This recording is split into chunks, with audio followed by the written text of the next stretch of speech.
Limbdi civil hospital ખાતે કૌટુંબિકજનો દ્વારા જાંબુ ગામેથી એક બાળકની સારવાર અર્થે લઈને આવ્યા હતા. બાળકનું નામ રાહુલ રામાભાઈ ચાવડા, ઉંમર વર્ષ 12 હોવાનું સામે આવ્યું છે. ક્યારે ફરજ પરના ડોક્ટરને જણાવવામાં આવ્યું હતું કે આ બાળકને ઇલેક્ટ્રિક શોક લાગ્યો છે. તેને ફરજ પરના તબીબ દ્વારા તપાસ કરતા રાહુલને મૃત જાહેર કર્યો હતો.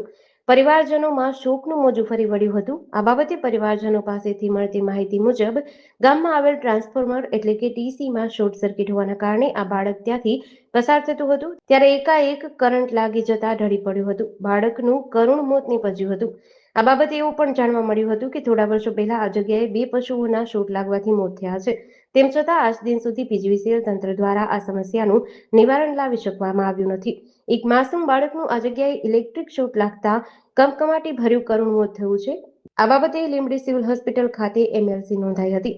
જેડીસી ન્યૂઝ સાથે કલ્પેશ વાઢેર, સુરેન્દ્રનગર.